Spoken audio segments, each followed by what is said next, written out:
Frankly, it was news to me that Brooklyn was home to one of the first free black communities in America, and I host a local cable TV show that is largely about Brooklyn. Why is this not more widely known? Founded in the early 1800s by a dock worker named James Weeks, Weeksville was a place where freed blacks could pursue their chosen profession, build schools and churches, and work towards the cause of abolition. Some of the houses from that community have been preserved, forming the centerpiece of the Weeksville Heritage Center, which found itself in dire straits earlier this year. They needed to raise $200,000 in operational funds. Otherwise, Weeksville was in danger of closing its doors in July. Thankfully, a crowdsourcing campaign was successful, and the center will live to see another day. To tell us about the challenging fundraising environment for Black cultural institutions, we're joined by Executive Director Rob Fields. Welcome, Rob. MacKenzie, nice to be here. So maybe tell us a little bit about Weeksville. We mentioned that it was one of the earliest freed Black communities in the U.S. Tell us a little bit more about what we should know about it. So Weeksville is this wonderful example of Black self-determination, Black land ownership and home ownership.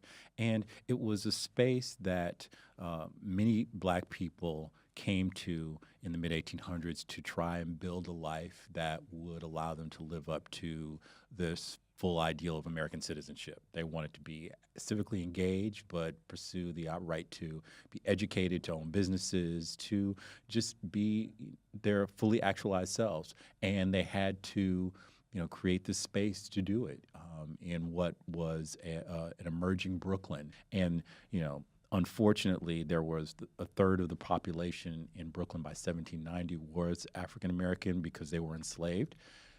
Those slaves became freed in 1827 when New York State abolished slavery. And so there was already a population of African Americans here in Brooklyn. And it was in 1838 that James Weeks and a group of other African American investors bought land from the Lefferts family and set about to build this create this community. And at the height of Weeksville, what might it have looked like? It was a thriving community of 500 or so people. Around 1850, that was at its height, and there were, there was a school, there was an orphanage, there was a retirement home, there was a baseball team, there were businesses, everyone from, there were farmers, there were businessmen, there was a nationally known journalist, Junius Morel.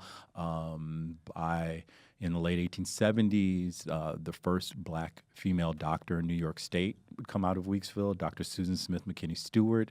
And by the close of the 1800s, there were 3 churches that were built in Weeksville: Berean, Bethel, and St. Philip's. And all 3 of those churches are still in existence today. So Sunday, pick a church. You can go to it. So the people in Weeksville were really about institution building, and they were also about civic engagement. So all the people in Weeksville were very much engaged in all the issues of the day: the abolition of slavery, the fight for equal suffrage for Black folks and for women. And it was just a thriving Black community. And there was at least one, maybe 2 newspapers, right? Well, there was at least one. That was the Freedmen's Torchlight that was started. And it was both a teaching tool and an editorial organ, because Weeksville was a stop on the Underground Railroad. The paper served a dual function. It had things like ABCs and arithmetic and parts of speech and Bible verses, but it also had editorials and news of the day. Just last month, in early May, you put out a call, an emergency call, saying that unless you raised $200,000, Weeksville was in danger of closing in July. That's a really fast turnaround. So at what point did you realize that you had this potentially disastrous deficit? Right. We were looking at it at the end of January, and we were just trying to figure out what to do. And so we went about really spending February and March and April, trying to figure out a plan, like what are we going to do? And then as the plan was developing and we realized we would need to, use crowdfunding as part of the fundraising effort. One of the things we spent time doing, and I spent a lot of time doing, was talking to the broad range of the Weeksville community. So, one of the things that was paramount was to make sure that people weren't blindsided by this to the extent it's possible. There were a lot of key constituents. So it was the funding community, it was public officials, it was community boards, it was our churches, it was artists who had supported Weeksville. We wanted there to be enough people out there who were given a heads up. One, because maybe that would surface some other resources and connections that we could use. And two, we wanted people to be ready to say, yes, we knew about this and we're supporting Weeksville and we need you to do that. When inevitably the call would come, have you heard what's happening in Weeksville?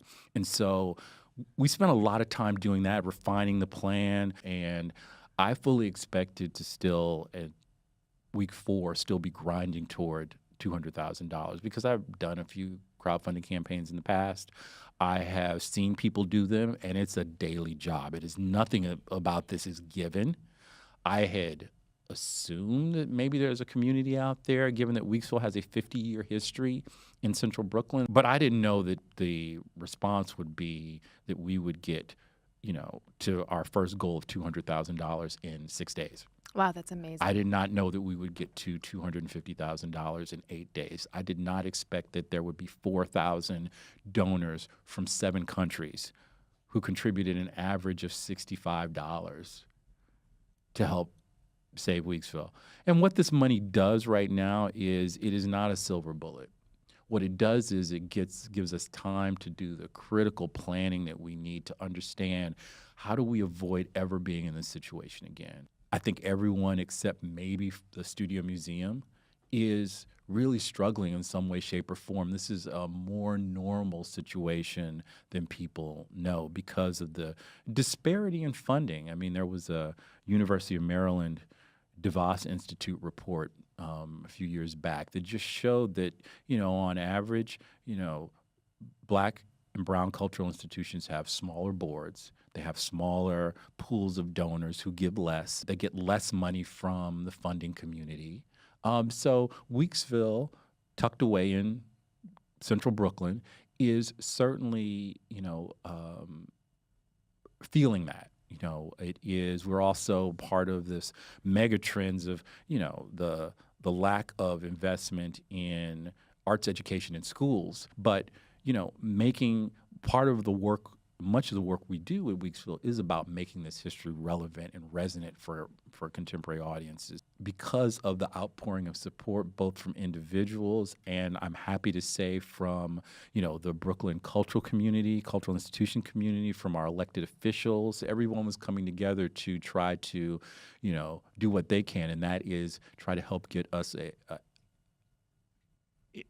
admitted as a permanent line in the city budget. Right, because you could receive a special designation that other cultural and historical sites in the city have, and that makes you eligible for different types of funding. Is that right? That is correct. Yeah, I mean, that's the thing that we are trying to get and have been trying to get for a decade is this designation as a member of the Cultural Institutions Group, which is a group of funders, group of institutions that are just permanently in the city of New York budget. BAM, Brooklyn Museum, the Aquarium. Yes, and the list goes on. Lincoln Center, Carnegie Hall, Queens Museum. I mean, organizations like that. And there is no Brooklyn organization that is a Black Brooklyn cultural institution that is part of that group. I'm just so shocked at I shouldn't be shocked, but I am shocked at the white supremacy that you see when it comes to the funding of cultural institutions. There was an investigation done by Type Investigations, which I believe is part of The Nation, and they looked into Beauvoir, which is Jefferson Davis's home estate, where there's a presidential library. They call it a presidential library. Okay. And they received $28.1 million in federal, state, and local funding over 10 years, I believe. And this investigation unit went down and, did the whole tour. And they were told by somebody who was leading a tour group, I want to tell them the honest truth that slavery was good and bad. and that while there were some, quote, hateful slave owners, it was good for the people that didn't know how to take care of themselves and they needed a job. And you had good slave owners like Jefferson Davis who took care of his slaves and treated them like family. He loved them. So that cultural and historical site has received, I'll say it again, $28.1 million in federal, state, and local funding. And it seems shocking to me that you can't raise the money that you need to have Weeksville funded in perpetuity. Right. Weeksville has been one of the best kept secrets in Brooklyn. Part of this campaign has not just been about raising the money. And, again, I want to thank everyone who has contributed and shared and helped us get to this goal. But it's also been about raising the awareness of Weeksville and making sure that people even here in the borough of Brooklyn know about this wonderful historic site that is such an integral part of Black Brooklyn history, of New York City history, and of American history. And so as we raise the profile of Weeksville, I think funding is going to follow. I think we have a spotlight right now. I am really encouraged, as I said, about the support we're seeing bubbling up from the city. The will is there, and I believe that things are changing for Weeksville. I do think that I don't want it lost on people that we do need to have a larger conversation about diversity and equity in funding and making sure that, other Black and brown organizations are also getting more of their taxpayer dollars that they need to operate. And so it is a recurring thing in terms of a combination of lack of individual support. So we can do some work around training and developing a broader funding base, in particular in our communities. But we also need the help of the structures that are already in place to help fund these organizations that are doing amazing work in their communities and for their communities by centering their culture and their history and the lives of the people for whom they serve. And they need to get the funding to continue to operate. It's just really that simple in a city of so much wealth and a city that spends almost as much as the federal government on culture. There's got to be a better way to, divvy up that money. Right. We just hosted a BRIC town hall here on the topic of reparations, a hot button issue. And there's much discussion about different forms that reparations might take. And somebody mentioned, why aren't we having cultural institutions or historical institutions that preserve the legacy of African Americans in this country? Why aren't we channeling money to that as part of some sort of way to think about reparations instead of funding white supremacist cultural organizations in the South? So make the pitch to people in Brooklyn, maybe some of these 2+ million people in Brooklyn who haven't come out to Weeksville, aside from it'll make you feel good and it's the right thing to support a cool cultural institution in your borough. Why should people come visit Weeksville, and what will they find there? I think that the key thing is that in a country, particularly at this moment in our history where things feel so polarized, it is so important for Brooklynites, as well as people from New York City and the world, to know the full story of American history.